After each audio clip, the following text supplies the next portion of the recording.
Meta AI is the personal AI to help you with whatever you need. Plus, it meets you where you are. Not only is Meta AI now an app, but it's also on the apps you already know and love. Facebook, Instagram, WhatsApp, and Messenger. Plus the Ray-Ban Meta glasses. It's easy to access wherever you are. So whether you're talking or texting, Meta AI is convenient to use throughout your day. Experience our newest AI that's tailored to you by downloading the Meta AI app. Try the Meta AI app today on the Apple App Store and Google Play.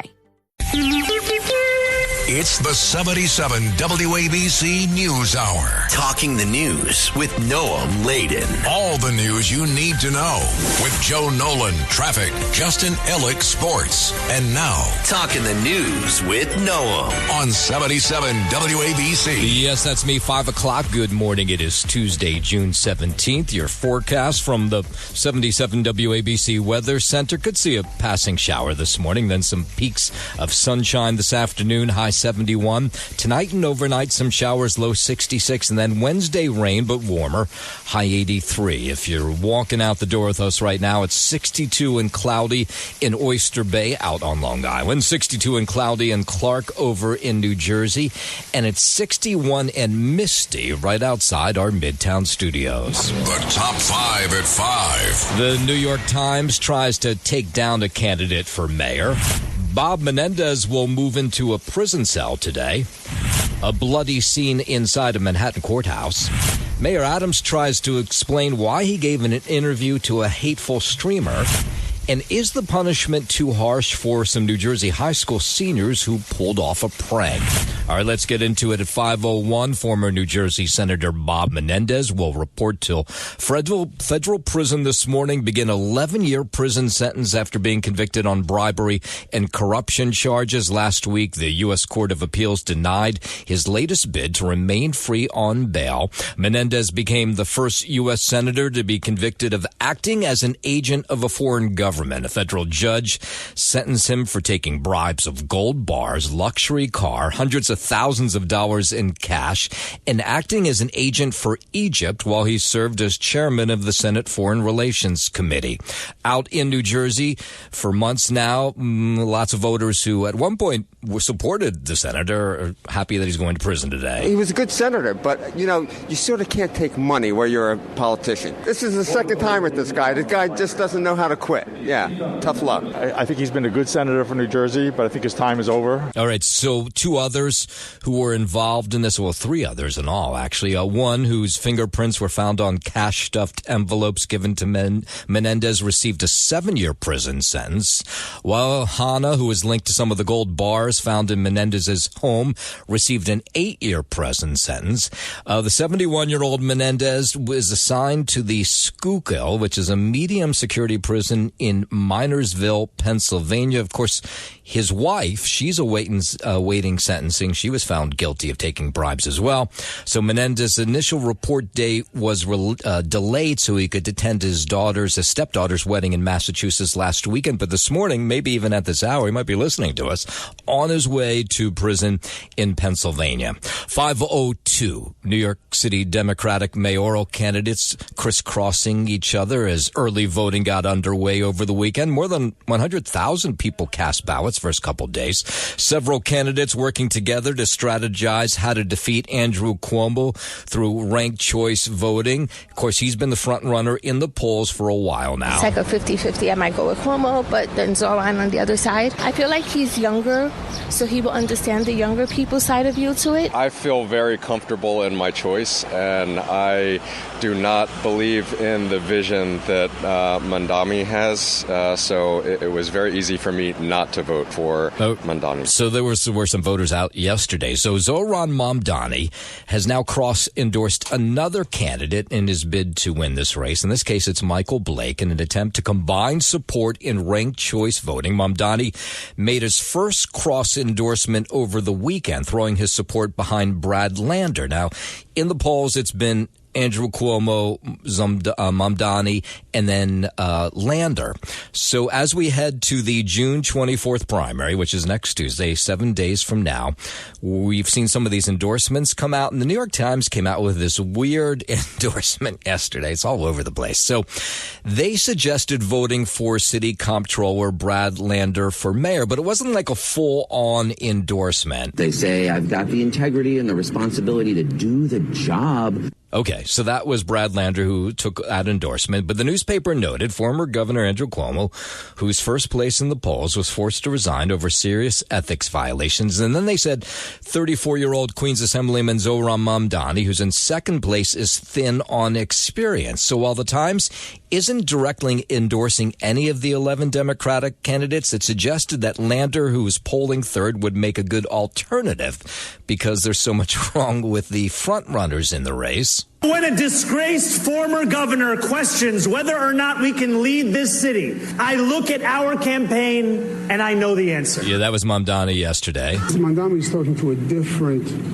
sector. Yeah, I think both of these candidates did not know what to do with that non-endorsement that took place yesterday from the New York Times. I mean, you can make the argument the endorsements don't mean a whole lot anyway. 5:05, charges pending for a man accused of attacking court officers in a Manhattan criminal courtroom yesterday.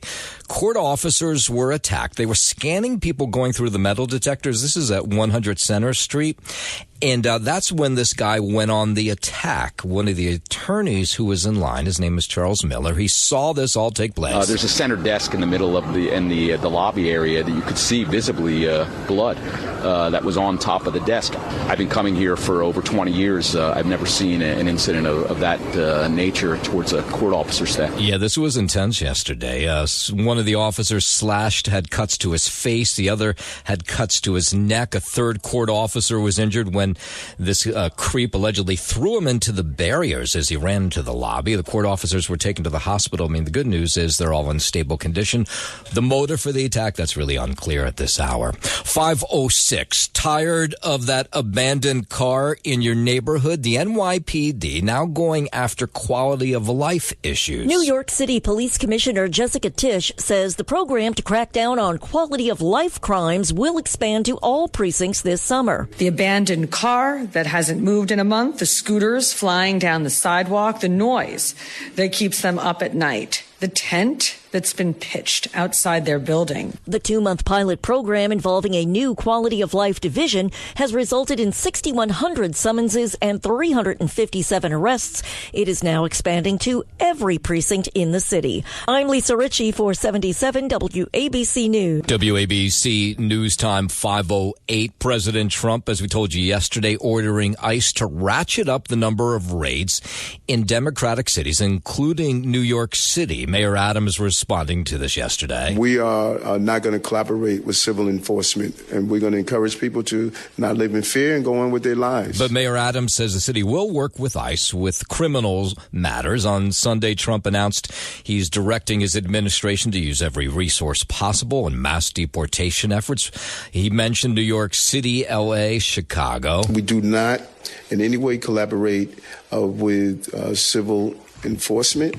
We're going to always collaborate with criminal actions. The mayor yesterday calling for a ban on face coverings during protests following Saturday's No King's Days demonstration here in New York City. A new state law makes it illegal to wear a mask with the intent to avoid identification or arrest while committing a crime or fleeing the scene.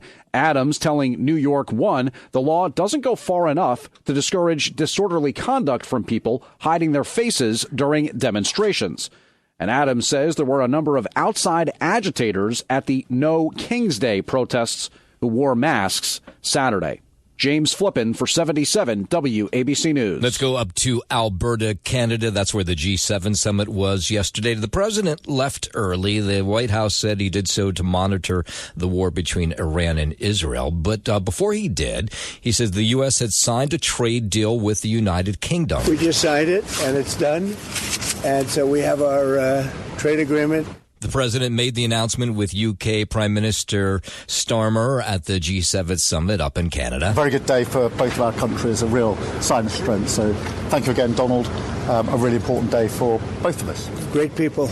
Great people. Yeah, Joe Trump and Starmer showed the signed documents to reporters. Both said they thought it was a fair deal for both their countries. 5:10, out to Minnesota. The man accused of killing a Minnesota state lawmaker and her husband on Saturday, facing federal murder and stalking charges. The Minnesota U.S. Attorney says Vance Bolter visited the homes of two other lawmakers with the intention of harming them, but one was not home and he was scared off by police at the other home, so he planned to do a lot more damage. He went to their homes, held them out as a police officer, and shot them in cold blood. Bolter also charged with shooting Democratic State Senator John Hoffman and his wife. State lawmaker Melissa Hortman, her husband, were killed in the attacks. Minnesota officials say they would pursue first-degree murder charges against Bolter. They realized that he was not a police officer. They shouted out, "You're not a cop. You're not a police officer." Bolter then announced, "This is a robbery," and forced himself into their home. Now, fortunately, the state representative was not home. She and her family were gone on vacation. And so Bolter left. Yeah, I mean, thank God in that case. They found a fair amount of guns with Bolter. They found 5 more firearms, including assault-style rifles and a large quantity of ammunition. And Bolter did all kinds of research before he carried out these crimes. He researched his victims and their families. He used the internet and other tools to find their addresses and names, the names of their family members. And a longtime friend of Bolter speaking out yesterday. He was a roommate at one point. His name is David Carlson, says he got a troubling text from Vance Bolter after the weekend shootings, and he called authorities right away. I don't know why he did what he did. It's not Vance. So Carlson says that the text he got from Bolter read in part that he may be dead shortly, and I wish I hadn't gone this way. And so he did the right thing. He called cops. No one will believe this. No one that grew up. He had lots of friends, trust me. I wish I could have been there to stop him. And Carlson was asked, well, is he a strange guy? Was there anything off about him? He said no. He says he finds all of this really shocking. Maybe dead shortly. So I just want to let you know I love you guys both, and I wish it hadn't gone this way. You guys don't know anything about this, but I love you guys, and I'm sorry for all the trouble this has caused. Yeah, that was him reading the text that he had received from Bolter. 5:13, over to the Middle East, where it continues to be a mess. 10 people injured running to shelters during a morning missile barrage in Israel this morning. The missiles coming from Iran, triggering alarms across Israel this morning. A couple of the missiles landed in Herzliya, which is north of Tel Aviv. Some vehicles caught fire there. 10 people they called lightly injured in these attacks. Fewer ballistic missiles being fired Israel's way in the last 24 hours. It was bad the first couple of days in all, maybe 400 ballistic missiles. At this point, we've sort of lost count, but a lot of them have gone Israel's way. Israel continues to attack in Iran. And as a side note, I will point out, as if you listen to the show for any period of time, I have family there. So my younger brother, I have 4 brothers and all, but my youngest one has lived there all his whole life. So I called him yesterday, as I've been checking in every day, WhatsApp. I ring him up to see how he's doing. And this is the second time this has happened in 72 hours. I called him and I said, "Hey, how's it going? Are you doing okay?" And all of a sudden, he gets the alarm. And he's like, "Hey, do you want to follow me into the shelter?" And I was like, "No, I want to go out and have lunch." "No, of course I do." So I went in and, he was fine, thank God. But the way it works is you get a 5-minute warning. So he gets a 5-minute warning. That's how advanced the technology is. So that's how much time they have, which is a fair amount of time, right? 5 minutes. So he gets 5 minutes. And then you get a 90-second warning after that. So his phone went off saying, get to your shelter. His, thankfully, is right in his apartment, so he just walked over to it. And then you get another 90-second one, 90 seconds before the missile drops, telling you that you should be in your shelter. And then afterwards, it tells you when it's safe to come out. So I was on the phone with him for about an hour. Maybe it was 10 minutes after that alarm went off that he got that second message telling him he could walk out of his apartment. So both sides doing full press to tell you their point of view. You had Israel's president Isaac Herzog says the objective of these attacks on Iran is, of course, to get rid of their nuclear capability. We've carried out a massive operation. This operation strengthens the security and well-being of the free world, not only Israel. Herzog says Israel's trying to stop a clear and imminent threat. As President Donald Trump himself reiterated time and again that Iran must not have the bomb and must not have this capability, we saw that whilst they were negotiating, they also were doing undercover operations to get to the bomb. Okay, President Trump was talking about this yesterday. We'll get his take on what's going on in the Middle East in just a moment. But first, 5:15, let's head over to the 77 WABC Sports Desk, and here's Justin Alec. President Herzog will be on the program this morning. Really? Friends in the Morning in the 9 a.m. hour. Know him all in. Well, isn't that a coincidence? So we will hear it right from Bougie Herzog's very nice mouth. What's his first name? Well, they call him Bougie, I believe. Bougie Herzog. I thought you said president. Bougie. So. Well, I mean, that's the way it comes out sometimes. But, obviously, they've got different slang over there in Israel. Yeah. No, but it doesn't mean the same thing it means over here. Okay. Which, I'm not even sure I really know what it means. That might be the here. first question you have to ask him today. What the hell's your first name? Sports, though. We'll start here on the Diamond in the Bronx. The Yankees got blanked for the second consecutive day, losing 1-0 to the Angels in the opener of a 4-game set. Good for New York's season-high fourth straight loss. AL East leading New York has scored 5 runs in its last 5 games and has lost 4 in a row for the first time since last July. The Yankees went 1 for 18 with runners in scoring position and have gone scoreless in 20 innings. Giancarlo Stanton went 2 for 4 in his season debut with a 4th-inning single and a leadoff double in the 9th after missing 70 games because of inflammation in the tendons of both of his elbows. Yankees starter Clark Schmidt allowed 4 hits in 7 2/3 innings, retiring 16 straight batters during one stretch. He was great.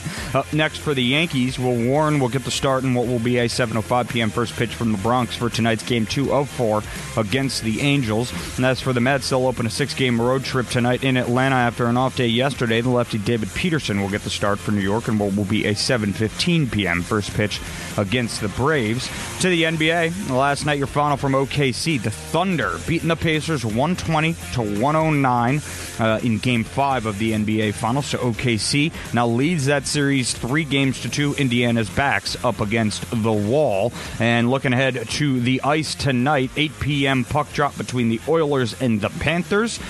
Down in Florida, Game 6 of the Stanley Cup Final. Florida leading that series 3-2. They can put it away at home tonight. That is your sports, and I'm Justin Alec on 77 WABC. WABC News Time 5:20. President Trump says Iran wants to talk about a de-escalation with Israel. President, of course, at the G7 up in Canada yesterday, he said he had given Iran a 60-day window to bargain with the U.S. over their nuclear capabilities, and Israel attacked on the day that deadline expired. They'd like to talk, but they should have done that before. And he added that he's heard through intermediaries that Iran is interested in pulling back aggression. It's painful for both parties, but I'd say Iran is not winning this war. And there was this wild moment. Did you see this? This video went viral yesterday. So this woman is on Iranian TV. She's doing what looks to be a newscast. And as she's doing the newscast live, Israeli bombs hit the studio of Iranian state TV.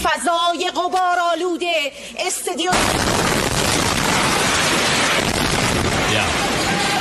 So the anchor leapt from her desk. Smoke and rubble could be seen around her. I mean, she looked like she was okay, but that broadcast ended right there. And Caitlyn Jenner, who had been in Israel for Pride Week and was stuck in the country due to the conflict with Iran on her way home. Jenner was in Tel Aviv to be a guest of honor at the city's gay pride celebration, but it was called off after Israel and Iran began trading missiles. The 75-year-old was reportedly able to leave the country by land and went into Jordan to escape the fighting.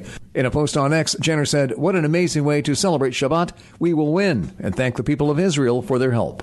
I'm Mark Mayfield. One other quick story. So my mother's best friend lives in an apartment building in Haifa, and we're checking in with her, and she had a missile land about 2 football fields away from her apartment building, but she said it was so loud, she was convinced that it had actually hit her building.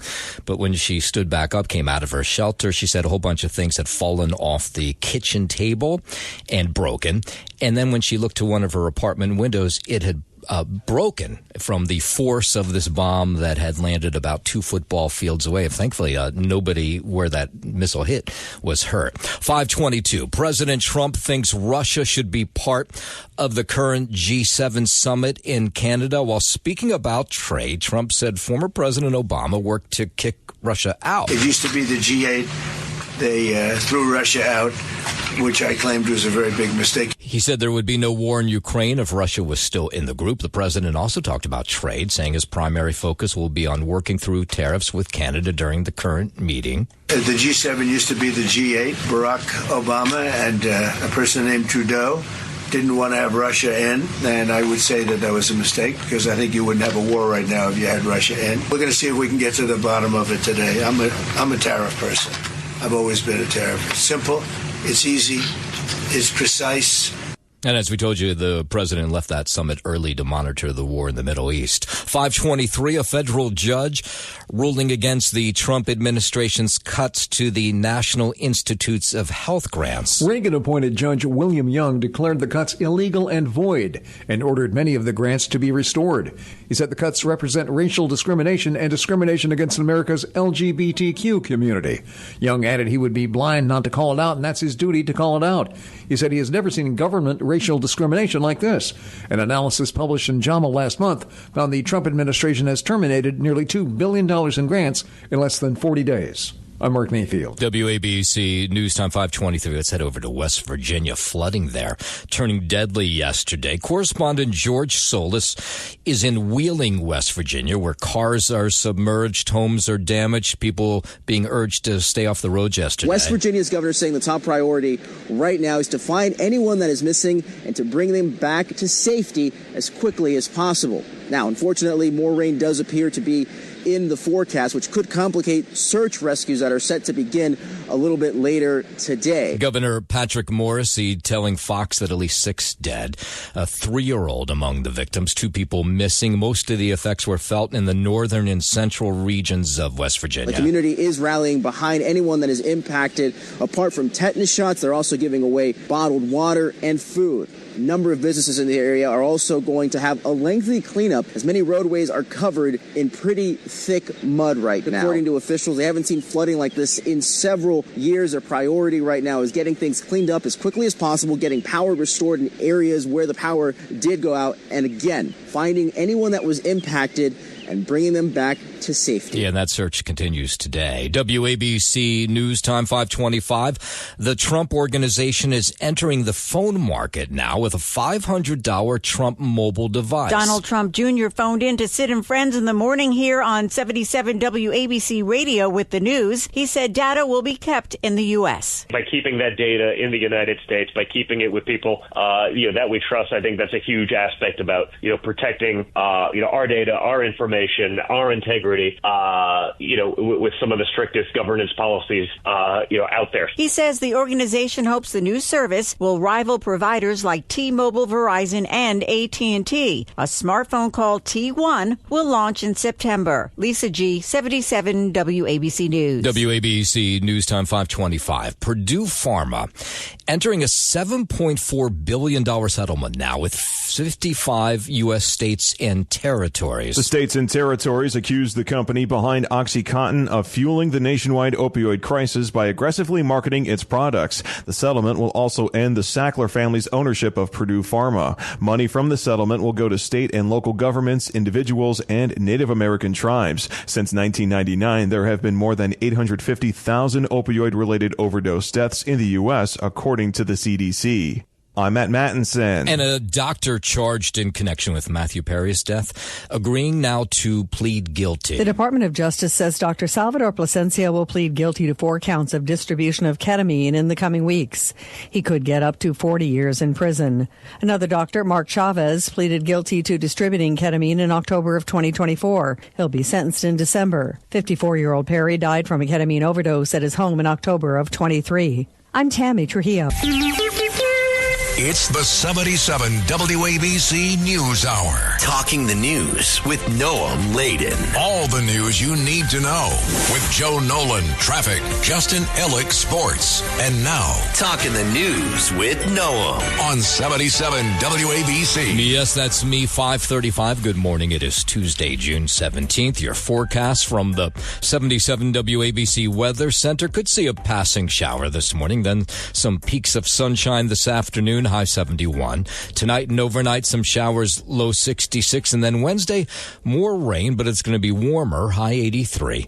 If you're walking out the door with us right now, it is 62 and cloudy in Oyster Bay out on Long Island, 63 and cloudy in Clark over in New Jersey, and it's 62 and we got some light rain right outside our Midtown studios. We'll start this half hour in New Jersey. Former New Jersey Senator Bob Menendez will report to prison this morning to begin his 11-year prison sentence after being convicted on bribery and corruption charges last year. It was last week that the U.S. Court of Appeals denied his latest bid to remain free on bail pending his appeal. They'd already given him an extra week at home so he could go to his stepdaughter's wedding. He became, of course, the first senator to be convicted of acting as an agent of a foreign government. Prosecutors found gold bars, luxury car, hundreds of thousands of dollars in cash in his home. In New Jersey, it was hard to find anybody who has found any sympathy for the senator. He was a good senator, but, you sort of can't take money where you're a politician. This is the second time with this guy. This guy just doesn't know how to quit. Yeah, tough luck. I think he's been a good senator for New Jersey, but I think his time is over. Yeah, so the 71-year-old has been assigned to FCI Schuylkill. That's a medium security federal prison in Minersville, Pennsylvania. He may even be on his way there as we speak. And he'll be joined in prison, maybe not the same one, by his wife, who's set to be sentenced for the same crimes come the fall. WABC News Time 5:39. They still haven't found these 2 detainees who escaped from a detention center in Newark last week. So there were 4 that escaped from there. These were people who were arrested for being in the country illegally, also for committing crimes here. So 2 of them were picked up, but 2 still on the run today. It's 20-year-old Franklin Reyes, who's from Honduras. He was arrested for aggravated assault, terroristic threats, possession of a weapon. Another is a 25-year-old. His name is Andres Pineda, who's originally from Colombia, arrested for residential burglary and possession of burglary tools. Now, all 4 of them were able to get out of this ICE detention center last Thursday when there was a revolt, apparently over poor conditions inside and a lack of food. Well, those 4 snuck out during that chaos.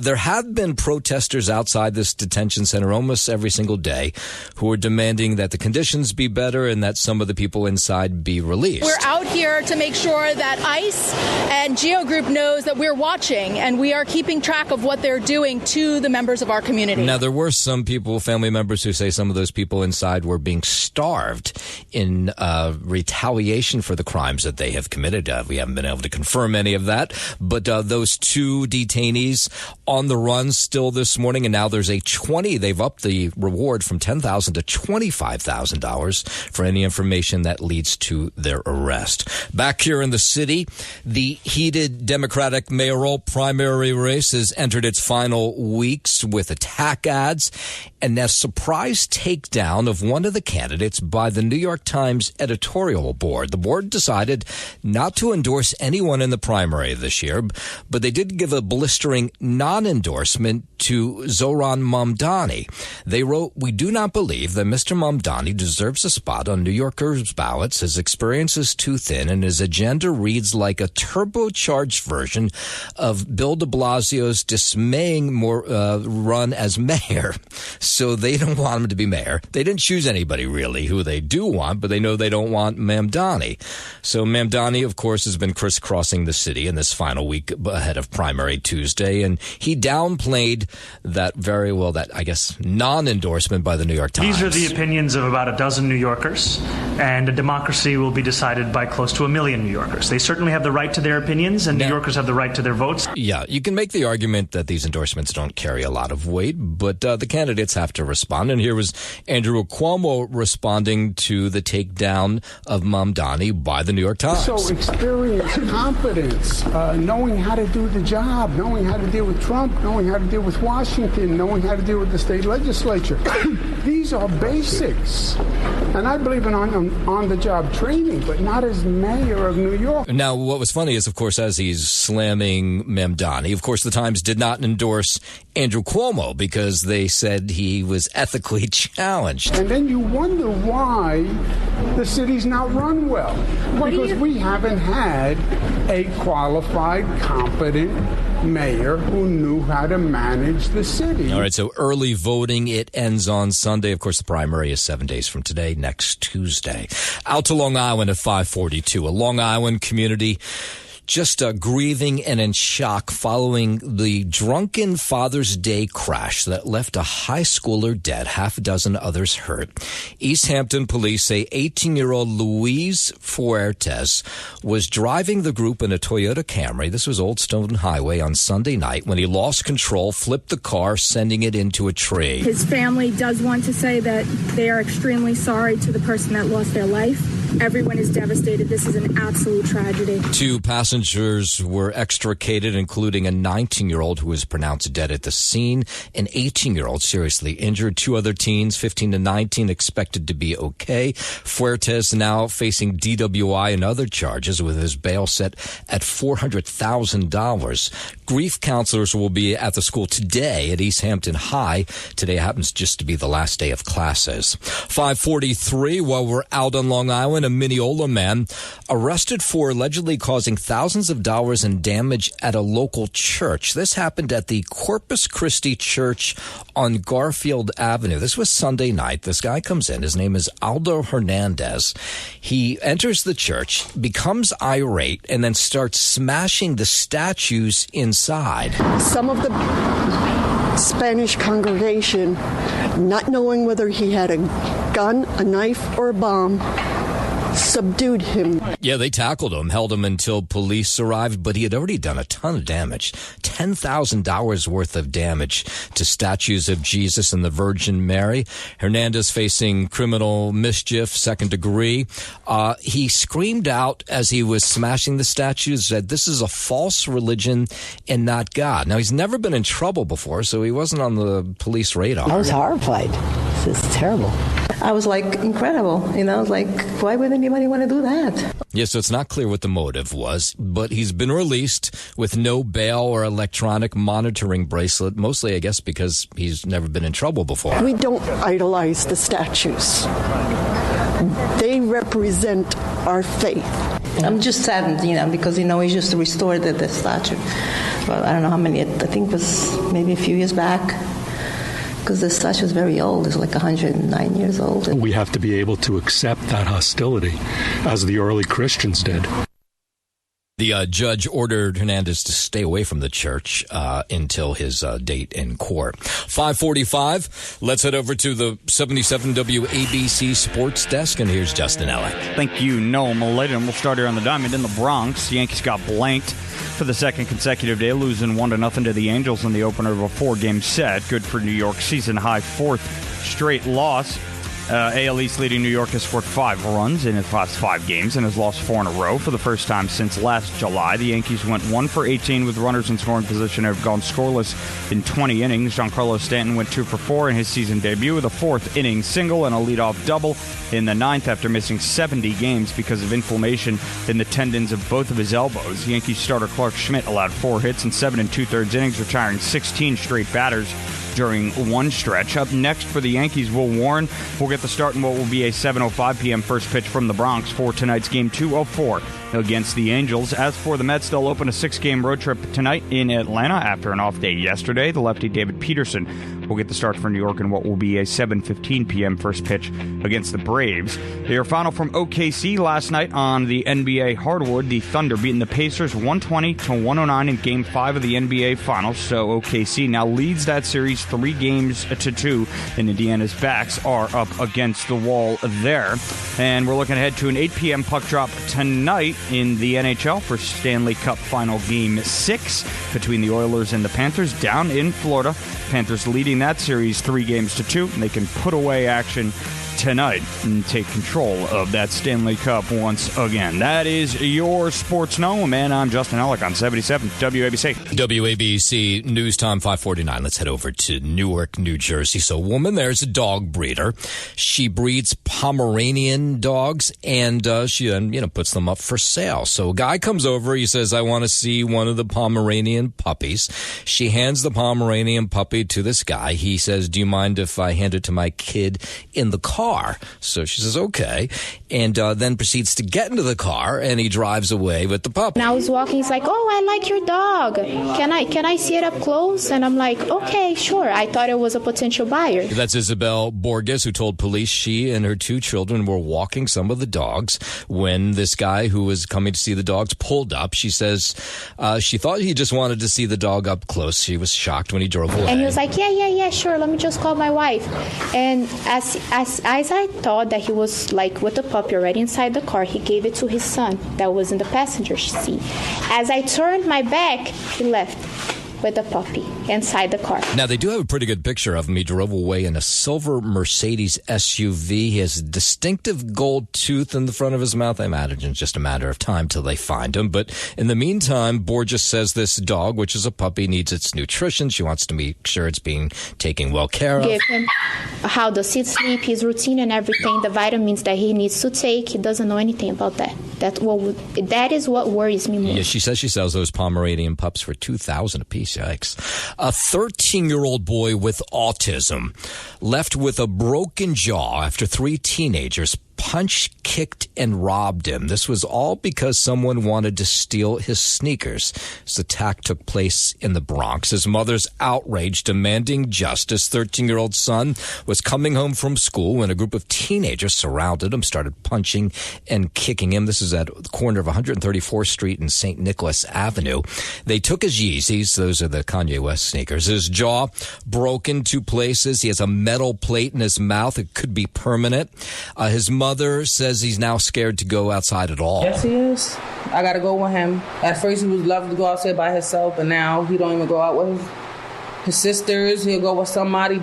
Yeah, so the day after the attack, police arrested 2 young boys who are 16 and 15 years old.